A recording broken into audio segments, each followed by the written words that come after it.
Hi guys, नमस्कार। और study with वैभव में आप सभी का बहुत बहुत स्वागत है। अभी हम पॉलिटी के सेक्शन को आगे लेके चलेंगे। जो भी बचा था, हम लोगों ने दो वीडियो पॉलिटी पे देखी थी। एक वीडियो मैंने बनाई थी, लेकिन वो इम्पॉर्टेंट है, जिसका पेपर अभी जल्दी में है, उसके लिए है। उसका एक पार्ट अभी बचा है, व्यूज़ नहीं है उस वीडियो पे, लेकिन फिर भी उसको एक कंप्लीट कर देंगे। वो एक बहुत क्विक रिव्यू टाइप का व्यू, मतलब क्विक रिव्यू समझ लीजिए कि मोस्ट इंपॉर्टेंट टॉपिक था जो वो किया गया था। केवल 1 घंटे का एक है, 90 मिनट का है आई थिंक। और एक और हो जाएगा उसी में अभी, लेकिन हम लोग जो कर रहे थे उसी को थोड़ा आगे लेके चलेंगे पॉलिटी के सेक्शन में। इससे पहले हम लोग उसको ले चलें तो प्लीज़ आप लोग चैनल को लाइक करिए, शेयर करिए, सब्सक्राइब जरूर करवा दीजिए। अभी जो होगा आज से जो चीज़ें चलेंगी वो बहुत काम की होंगी, मतलब इतना ज़्यादा समझ लीजिए इंपॉर्टेंट है। आपके पेपर में उनसे चीज़ों को देखने को मिलेगा आपको। अगर नहीं मिलेगा तो आप लोग बताइएगा। अभी बहुत इंपॉर्टेंट चीज़ें हैं और आराम से ध्यान से देखिएगा। और प्लीज़ थोड़ा सा शेयर कर दीजिए, बहुत इंपॉर्टेंट है, बहुत मेहनत लगती है, ऐसे नहीं होता चीज़ें। तो प्लीज़ थोड़ा सा भी अगर अच्छा लगे तो कर दीजिएगा। बाकी चलिए शुरू करते हैं अभी हम लोग पॉलिटी के सेक्शन को। तो पॉलिटी जब हम लोग पढ़ रहे थे, ठीक है, और पॉलिटी में हम लोगों ने पॉलिटी को दो तरीकों से पढ़ना शुरू किया था। सबसे पहले हम लोगों ने पढ़ा था कि संवैधानिक विकास को देखने वाले थे। और संवैधानिक विकास जो हम लोग देख रहे थे वो कैसे देख रहे थे, संवैधानिक विकास हम लोग देख रहे थे दो पार्ट में इसको डिवाइड करके। नंबर एक, इसको कैसे पढ़ रहे थे, एक तो ऐसे पढ़ रहे थे जब कंपनी के अधीन पॉलिटिकल विकास कैसे हुआ, संविधान का विकास कैसे हुआ। और दूसरा देखने वाले थे हम लोग ताज के अंतर्गत या क्राउन के अंतर्गत या ब्रिटिश संसद के अंतर्गत। इसे क्राउन भी कह देते हैं, ताज भी कह देते हैं, या ब्रिटिश पार्लियामेंट के अंतर्गत कह देते हैं, या रानी के अंतर्गत कैसे संवैधानिक विकास हो रहा है भारत में, इसको देखना है हमको। हिस्टोरिकल पार्ट यहाँ का नहीं देखना होता, हमको ये देखना होता है संवैधानिक का विकास कैसे हो रहा है। तो अभी हम लोग मेजरली इस वीडियो में इसको खत्म करेंगे, संवैधानिक विकास को।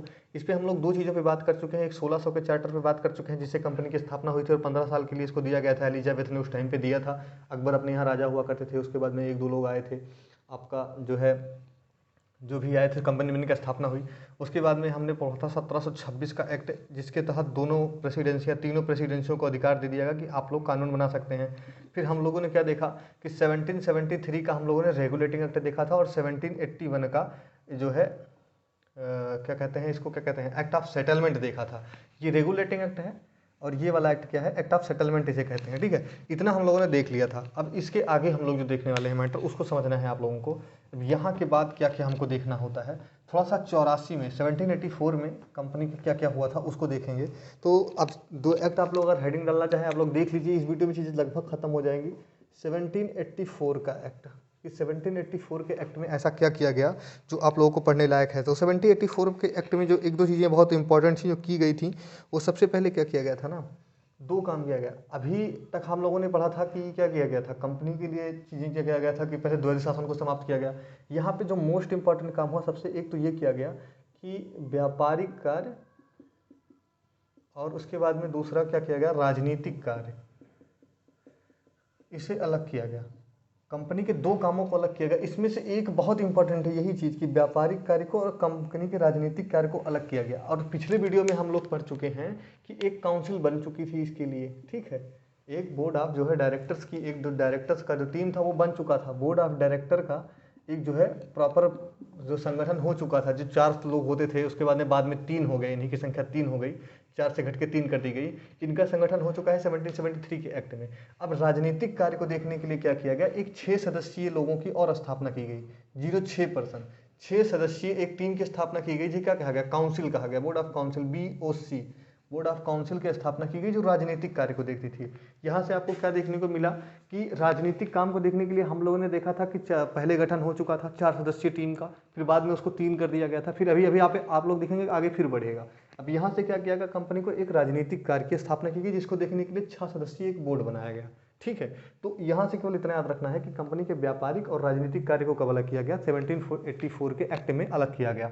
और दूसरा जो बहुत मुख्य काम इसमें किया गया वो क्या किया गया, इसको आप लोगों को देखना होता है, जो बहुत ही इंपॉर्टेंट है आपके लिए कि इस एक्ट से और क्या किया गया, ठीक है। एक तो ये बहुत इंपॉर्टेंट हो जाता है जो आप लोगों ने अभी देखा। और एक और जो किया गया 1784 के एक्ट में, वो किया गया था कि जो 4 लोग होते थे ना, मैंने आपको बोला था कि पहले यहाँ के जो 4 सदस्य हुआ करते थे, इन्हीं की संख्या को 3 कर दिया गया था। इसको देखने के लिए बोर्ड ऑफ व्यापार मंडल के कार्य को देखने के लिए ना, व्यापार मंडल के सदस्यों की संख्या कर दी गई 3। जो व्यापार के मंडल के सदस्य होते थे, इनकी पहले सदस्य काउंसिल में मैंने बोला था कि 1773 के एक्ट में 4 लोगों को अपॉइंट किया गया था कि ये लोग क्या करेंगे, व्यापार के काम को रेगुलेट करेंगे। रेगुलेटिंग एक्ट में उनकी संख्या 4 से कर दी गई 3। सबसे पहले इंपॉर्टेंट काम तो ये है कि इनकी संख्या क्या कर दी गई, 4 से 3 कर दी गई। ये मोस्ट इंपॉर्टेंट टॉपिक था यहाँ से, ठीक है। और नियंत्रण मंडल की स्थापना की गई, ये तो मैंने बोल ही दिया। यहाँ तक का चीज़ें हम लोग का हो ही चुका है, कोई समस्या नहीं है। अब इसके बाद में यहाँ तक की चीज़ों को देख लेंगे तो और बाकी मोटा मोटा जो है मैटर यहाँ तक का समाप्त हो जाएगा। इसके बाद में एक दो चीज़ें और आएंगी कि जैसे फिर इसी के जस्ट एक और थोड़ा सा पढ़ लीजिए कि 1784 में क्या हुआ। 1786 में केवल 2 चीज़ पढ़ना था, क्या कि व्यापारिक कार्य और राजनीतिक कार्य अलग अलग कर दिए गए कंपनी से। और व्यापारिक कार्य के लिए जो पहले 4 सदस्यीय व्यापार मंडल की स्थापना की गई थी वो देख रहे थे, और राजनीतिक कार्य के लिए 6 सदस्यीय एक टीम और बना दी गई। ये राजनीतिक कार्य करेंगे, अपना जो है नियम बनाएंगे, रेगुलेट करेंगे, ठीक है। उसके बाद में 1784 के एक्ट में 1786 का एक एक्ट आया, जिस एक्ट के साथ कौन आया था, इसी एक्ट के हिसाब से कौन आया था, क्लाइव आया था आपका, नहीं कॉर्नवालिस आया था, क्लाइव नहीं कॉर्नवालिस। आपके जो कॉर्नवालिस साहब आए थे इसी एक्ट के तहत आए थे। तो कॉर्नवालिस साहब ने केवल 2-3 चीज़ें मांगी थी। क्या क्या मांगी थी, जो बहुत इंपॉर्टेंट है, आपको मिल जाएगा कि कॉर्नवालिस ने क्या किया था।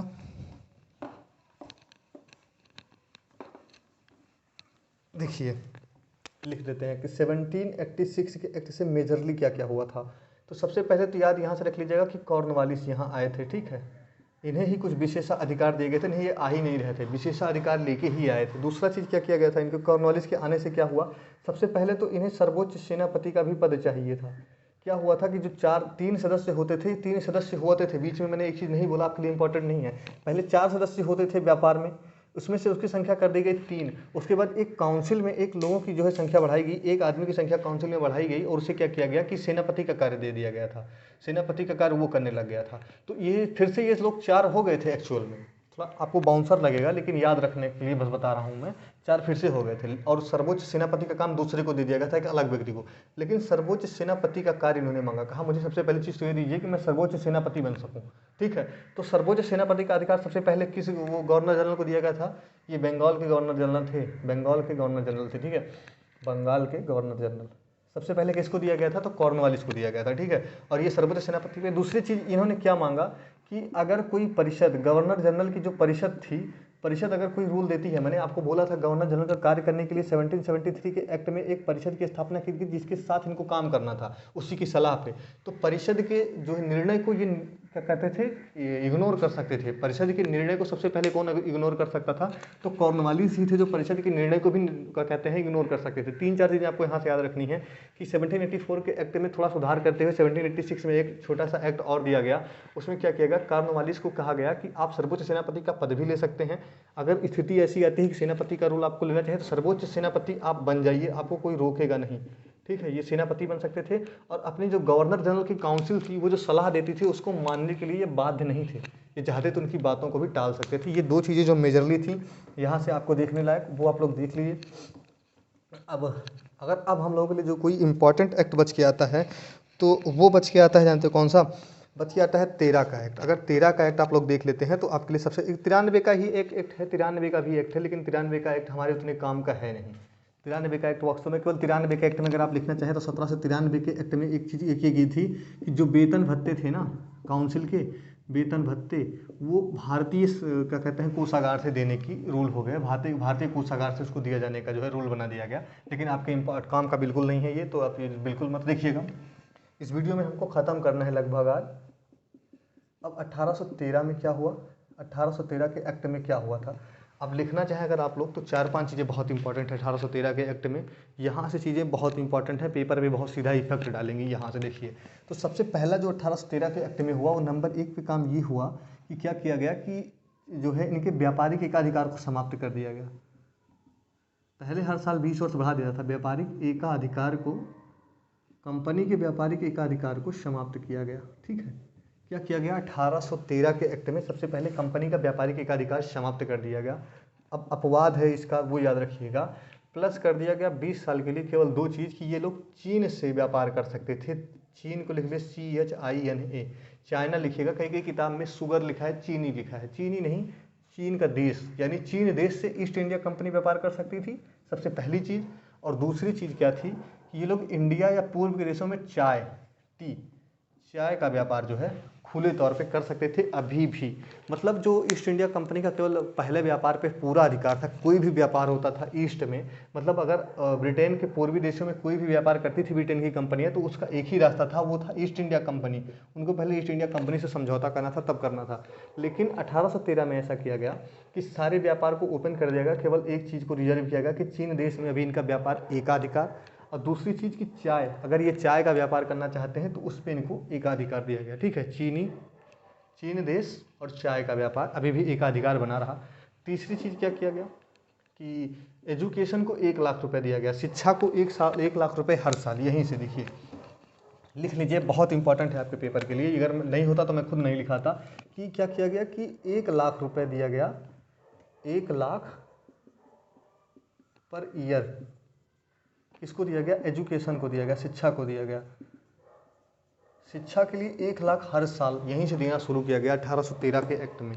ठीक है, और चौथी चीज़ जो की गई वो की गई कि जो वहाँ के पादरी होते थे, जो है ब्रिटेन के पादरी होते थे, या ईसाई जो मिशनरियाँ थीं, ईसाई मिशनरियाँ इट मीन्स ईसाई पादरी वगैरह जो थे, जहाँ ईसाई पादरी जो थे वो यहाँ के धर्म प्रचार आके अब कर सकते थे। धर्म प्रचार के लिए फ्री था ये देश, कि आइए और धर्म प्रचार करिए।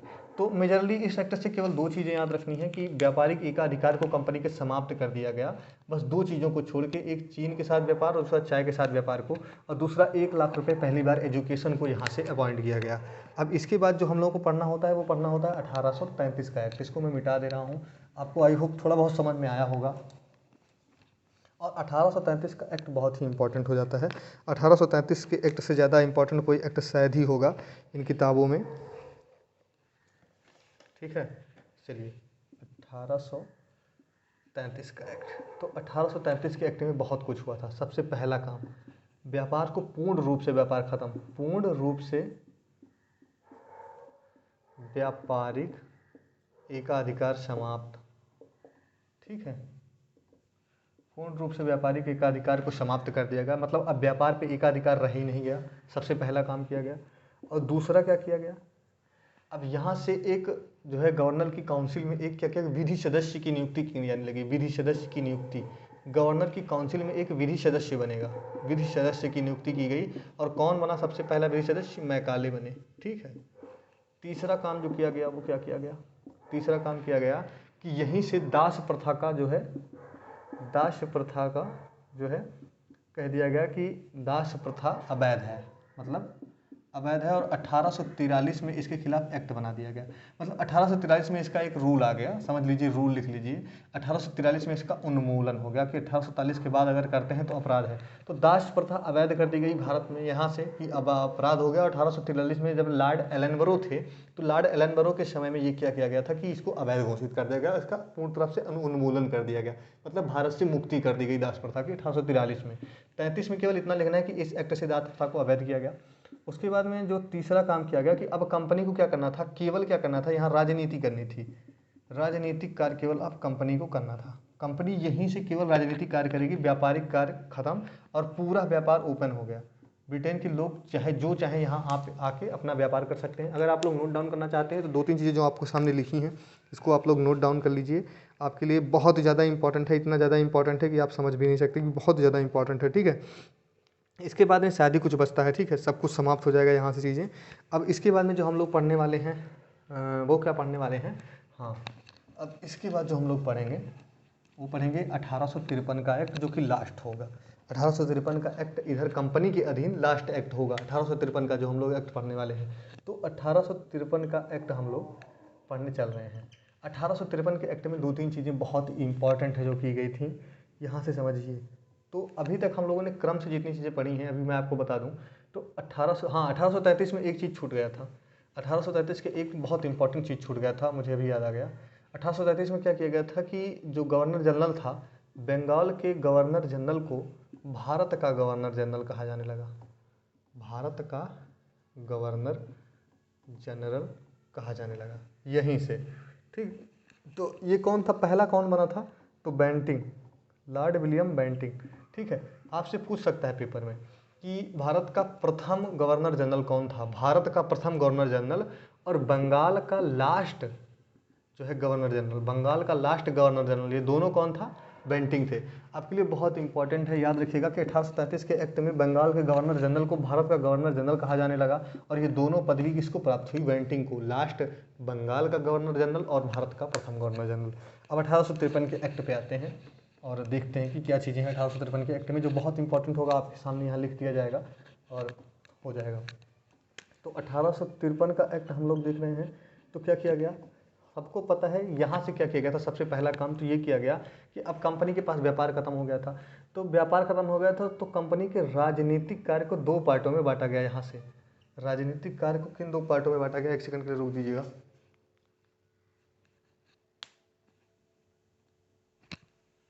एक सेकंड रुक जाएगा, एक सेकंड खाली बस।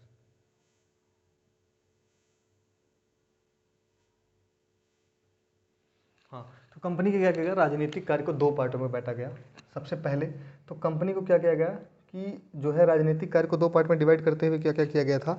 तो इसमें सबसे पहले क्या किया गया कि कंपनी के जब दो पार्ट में डिवाइड किया जा रहा था, तो सबसे पहले इसको किया गया कि कंपनी के लिए एक बहुत ही इंपॉर्टेंट काम किया गया, एक प्रशासनिक कार्य किया गया, और दूसरा क्या किया गया, इसे विधायी कार्य किया गया। मतलब इसका एक काम हो गया था प्रशासन करना, प्रशासनिक कार्य, और दूसरा कार्य किया गया इसका विधायी कार्य। अभी आपको मैं बता रहा हूँ कि विधायी कार्य और प्रशासनिक कार्य क्या है, बहुत ही इंपॉर्टेंट है। आपसे पूछेगा, जितनी चीज़ें हम लोग आपको बात कर चुके हैं अभी तक का एक बार रिवाइज करते हैं थोड़ा तेज़ी के साथ में। सबसे पहले पूछेगा कि बंगाल का द्वैध शासन कब समाप्त हुआ? बंगाल का द्वैध शासन 1773 के एक्ट से समाप्त हो गया। फिर पूछेगा आपका कंपनी का व्यापारिक कार्य जो है कब से समाप्त कर दिया गया? तो कंपनी का व्यापारिक कार्य जो समाप्त किया गया 1813 के एक्ट में नॉर्मली, और 1833 के एक्ट से पूर्ण रूप से समाप्त कर दिया गया। फिर आपसे पूछेगा कि कंपनी के कार्य को कब से, मतलब क्या किया गया था कि व्यापारिक कार्य। तो सबसे पहले एक पूछेगा कि व्यापारिक कार्य और राजनीतिक कार्य कब अलग किए गए थे? अभी हम लोग पीछे के एक्ट में जस्ट पढ़ के आए हैं कि व्यापारिक कार्य और राजनीतिक कार्य को 1884 के एक्ट में अलग किया गया था, व्यापारिक कार्य और राजनीतिक कार्य। फिर ऐसा आया कि कंपनी के व्यापार को समाप्त ही कर दिया गया कब? 1833 में, जब पूर्ण रूप से कंपनी के व्यापार को समाप्त कर दिया गया। तो 1853 में एक काम किया गया, 1853 में जो राजनीति बची। अब 1833 में इस पूरा व्यापार खत्म ही हो गया, चीन चाय सब कुछ खत्म हो गया, तो केवल राजनीतिक कार्य करना था। अब राजनीतिक कार्य को लाया गया यहाँ पे 1853 में दो पार्ट में डिवाइड कर दिया गया। एक तो प्रशासन करने के लिए, जैसे कि आज एक डीएम होता है, ठीक है, तो समझ लीजिए कि मजिस्ट्रेट यहाँ काम तो कर ही रहा है एक, उसके साथ विधायी कार्य हो रही है, मतलब रूल बनाने के लिए। जैसे संविधान सभा, सब जैसे कि आप लोग देख रहे हैं कि विधानसभा है, तो जैसे संसद है, तो एक तो संसद का काम क्या होता है? विधि बनाना, और एक होता है प्रशासनिक कार्य करना, यानी उसी को लागू करने वाले प्रशासन, जैसे पुलिस हो गई, पुलिस व्यवस्था है आपका, ठीक है, पीडब्ल्यूडी ऑफिस है, मतलब बहुत कुछ चीज़ें हैं। लेकिन आप समझिए कि प्रशासन को कैसे चलाना है, इसके लिए एक प्रशासनिक कार्य हो गया और एक विधायी कार्य हो गया, दो चीज़ें की गई, ठीक है। बहुत ही इंपॉर्टेंट है आपके लिए ये 1853 के एक्ट में ये जानना कि ये क्या हो रहा है, ठीक है। 1853 के एक्ट में प्रशासनिक कार्य और विधायी कार्य को अलग कर दिया गया। यहाँ तक का चीज़ें हम लोग देख चुके हैं। अब यहाँ से क्या किया गया, गवर्नमेंट को वीटो रखने का जो है रूल दे दिया गया।